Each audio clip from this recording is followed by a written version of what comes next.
Hi, everyone, and welcome to the Verb Lab. We're so excited to have you here. Hello, everyone, and a very warm welcome to the Verb Lab, the podcast where we deconstruct the science of learning and the art of communication. I'm Alex. And I'm Maya.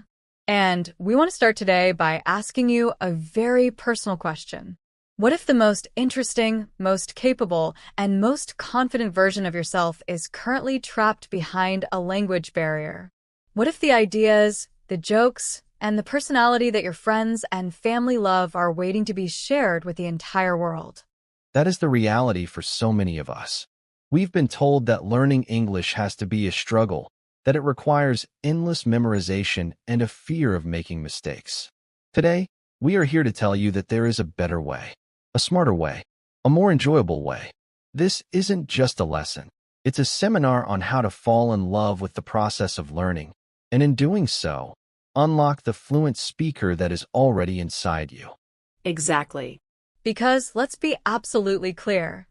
In our world today, English is the undisputed key to global opportunity. It's the key that unlocks international careers, unforgettable travel adventures, and deep, meaningful friendships with people from cultures you've only dreamed of exploring. And the good news is, that key is not made of some rare, unattainable material called talent. It's forged from simple, daily habits. In this episode, we're not going to give you 1,000 complicated rules. We are going to share the most powerful, practical, and genuinely fun strategies that you can start using today to build real, lasting fluency.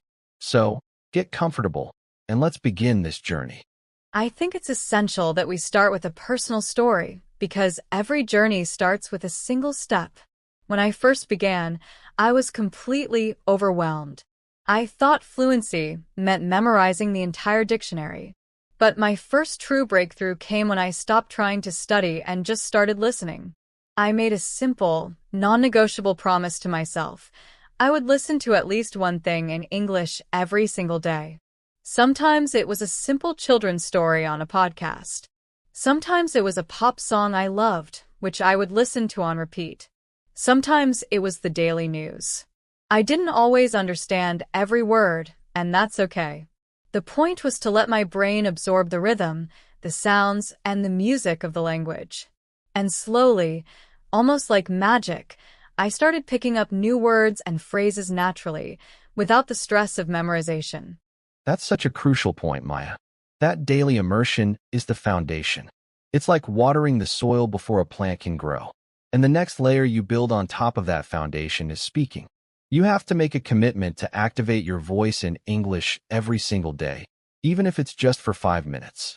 And this is where the biggest monster appears for most people, the paralyzing fear of making mistakes. Oh, that fear is so real.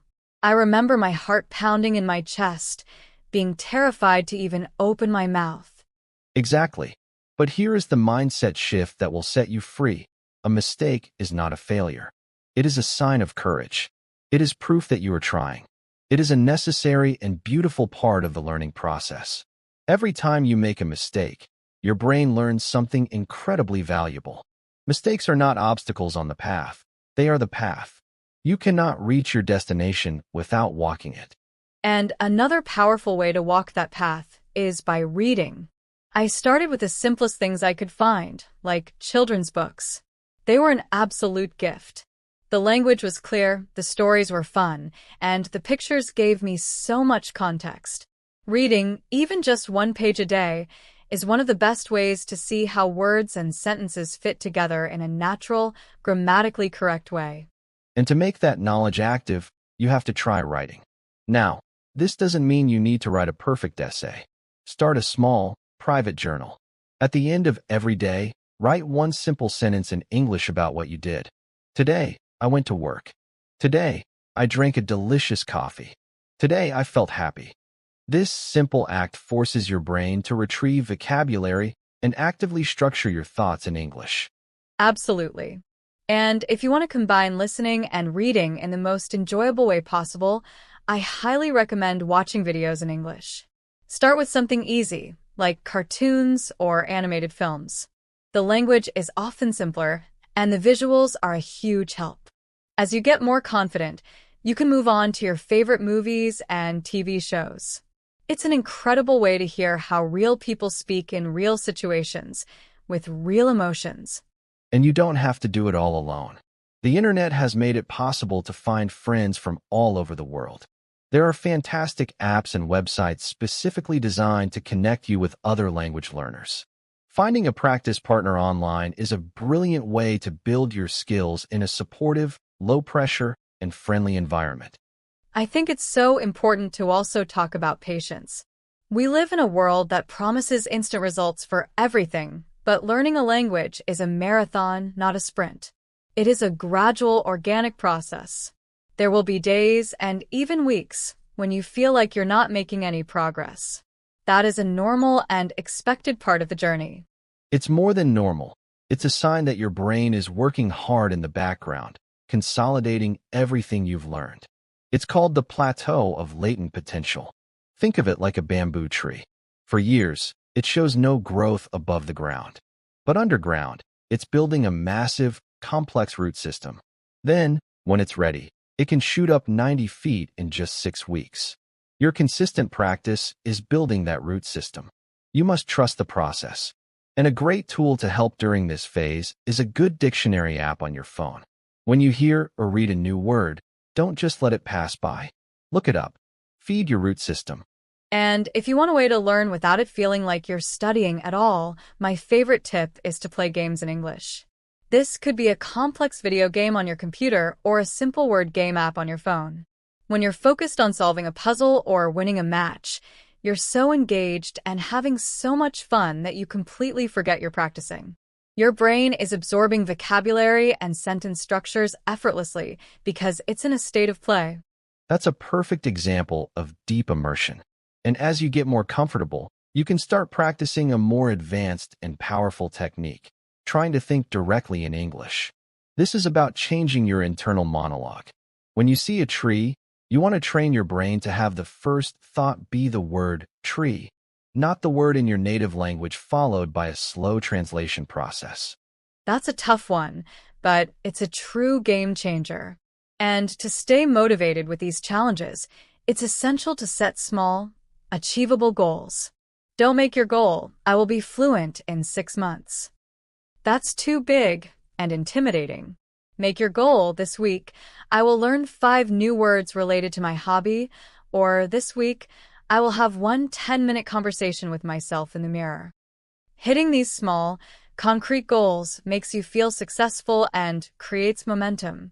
And a crucial part of the process that many people forget is reviewing what you've learned. Your brain is designed to forget information it doesn't use regularly. This is a scientific principle called the forgetting curve. The only way to combat this is with spaced repetition. At the end of every week, take just 10 or 15 minutes to look back at the new words and phrases you learned. This simple act of reviewing signals to your brain, hey, this is important information. Store it in long-term memory. And through all of this, you have to be your own biggest cheerleader. You must stay positive and believe in yourself. Your mindset is the most powerful tool you have in this entire journey. If you believe you can do it, you are already halfway there. Your brain will look for evidence to support your beliefs. So, give it a positive belief to work with. Let's just say it one more time because it is the most liberating truth in language learning. Never, ever be afraid to make a mistake. The moment you let go of the need for perfection is the moment you give yourself the freedom to truly learn and grow. Absolutely. You have to find the joy in the journey itself. The more you can laugh at your own mistakes, and trust me, you'll make some funny ones, and enjoy the simple process of discovery, the easier and faster your journey will be. Learning a language should feel like an exciting adventure, not a stressful test. Let's talk more about creating that immersive environment. You need to surround yourself with English as much as you possibly can. It's like learning to swim. You have to get in the water. So, change your phone's language to English. Change your computer's operating system to English. The next time you watch Netflix, watch the English show. The next time you listen to music, put on an English language playlist. Even changing the physical things around you helps. I used to put little sticky notes on things in my house: door, window, mirror, coffee machine. Seeing those words every single day in their real-world context made them stick in my brain effortlessly. It's a simple trick that turns your home into your own personal, interactive language classroom. And let's talk about the raw power of repetition. Your brain learns through repetition. The first time you hear a new phrase, it's unfamiliar. The 10th time, it starts to sound normal. The 100th time, it becomes an automatic part of you. You need to create opportunities for this repetition to happen. This is why singing is such a powerful learning tool. When you learn to sing a song you love in English, you are repeating the same sentences, the same vocabulary, the same pronunciation, over and over again in a way that is incredibly fun, emotional, and memorable. You're not just memorizing words, you're feeling the language and connecting it to music. And here's a critical tip for making that repetition effective. You must use what you learn immediately. This is the use it or lose it principle of brain science. If you learn a new word today, make it your mission to use it in a sentence within the next 24 hours, either by writing it down or saying it out loud. The act of actively retrieving and using new knowledge is what moves it from your fragile short-term memory to your robust long-term memory. And remember, there's no rush. Learning is a gradual, organic process. Enjoy it. Be curious. Don't just focus on the final destination of fluency. Enjoy the beautiful, fascinating journey of getting there, one new word and one new conversation at a time. A fantastic way to practice using what you learn is to keep a daily journal in English. It doesn't have to be a long, detailed Dear Diary entry. Just 1 or 2 sentences a day is a powerful and sustainable habit. You can use a prompt like, "Today, I was grateful for," or "One interesting thing I learned today was." This builds the crucial habit of producing the language. And during this process, never be afraid to ask questions. If you're talking to a friend and you're not sure about a word or you don't understand something they said, just ask. Curiosity is the engine of learning. A person who asks questions learns 100 times faster than a person who pretends to know everything. It's also absolutely vital to recognize that your brain is not a machine. It needs rest. There will be days when you feel tired, frustrated, or overwhelmed. On those days, it is okay to take a rest.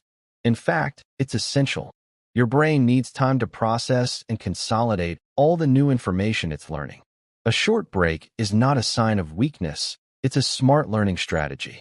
And to keep your motivation high during those tough times, you must become an expert at celebrating your small achievements. Did you understand the chorus of a song for the first time? That is a reason to celebrate. Did you successfully order a coffee in English? That is a huge victory. You must acknowledge your progress.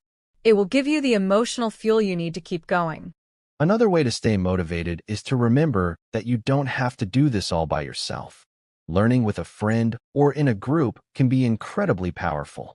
You can practice together, you can motivate each other when you feel down, and you can share new resources and discoveries you've made.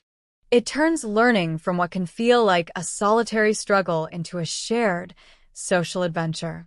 You can even start a friendly competition with your learning partner to see who can learn more new words in a week, or who can have a longer conversation. It adds a wonderful layer of fun and accountability. Here's a slightly more advanced technique for those of you who want to refine your skills. Record your own voice. I know, it can feel a bit strange and uncomfortable to listen to yourself, but it is the most honest and effective coach you will ever have. Read a short paragraph from a book out loud and record it on your phone. Then listen back. You will instantly notice the specific areas where you can improve your pronunciation and intonation. And as you do this, it is so incredibly important that you do not compare yourself to others. Your journey is your own. Everyone learns at a different pace. The only person you should be competing with is the person you were yesterday. Focus on your own personal progress and be proud of how far you've come. And don't be afraid to be creative in your learning. The more unique and multi-sensory you can make your learning process, the stronger the memories will be. If you learn a new word like mountain, don't just write it down. Draw a picture of a mountain next to it.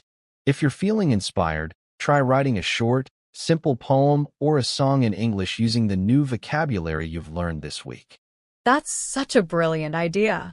It makes the language a tool for self-expression and creativity, not just for transactional communication. It connects the logical side of your brain with the creative side, which makes the learning process much more memorable and deeply meaningful. As you accumulate all this new knowledge, it's important to stay organized. Keep a dedicated notebook or a digital file for your new words, interesting phrases, and grammar notes. A little bit of organization can go a long way in making your practice sessions much more efficient and effective. And above all, the master key that unlocks everything else on this list is consistency. You must practice every single day, even if it's just for 5 or 10 minutes on your busiest days.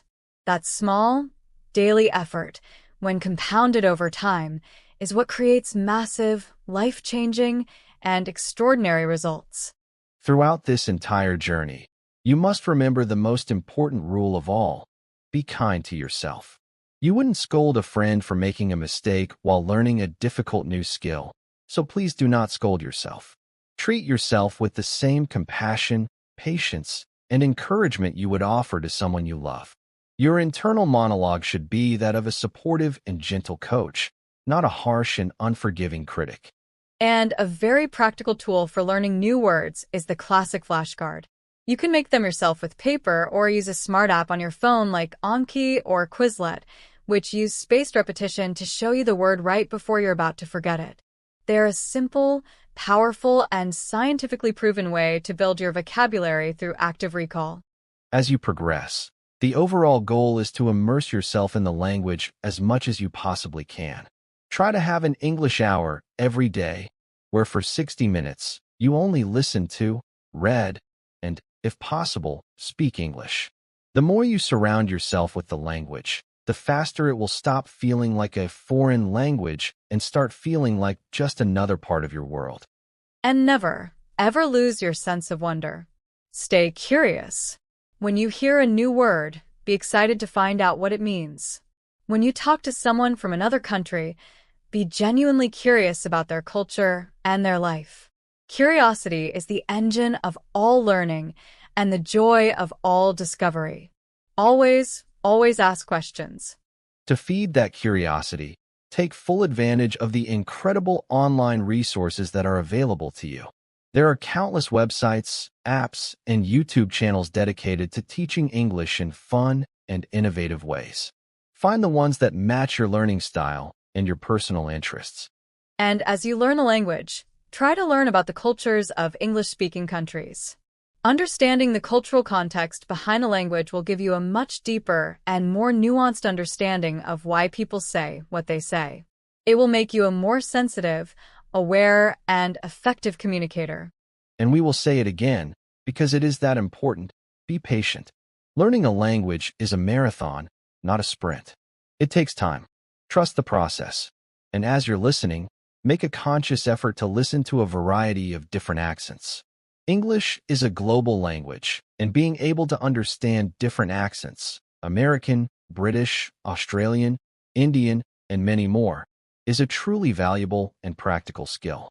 Finally, you must take your English out into the real world. Use it in real situations. The goal of all this practice is to be able to communicate and connect with other human beings. So, take a brave step. The next time you're at a cafe with an English menu, try to order in English. The next time you see a tourist who looks lost, ask them if they need help. And don't be afraid to create your own sentences. When you learn a new word, don't just memorize its definition. Challenge yourself to use it in 3 different sentences that you create yourself. This is how you take ownership of the language and make it truly your own.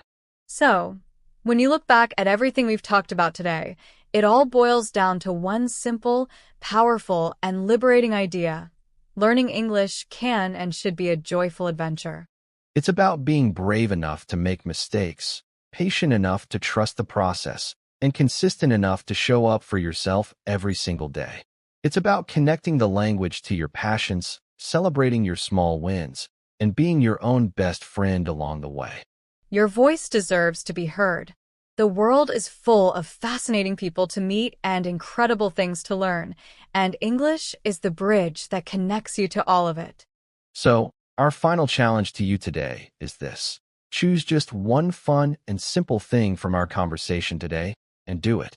Maybe it's listening to a new English song, watching a short cartoon, or playing a simple word game for 5 minutes. Take that one small, enjoyable step. Thank you so much for joining us in the lab today. Keep practicing, keep smiling, and we'll see you in the next episode.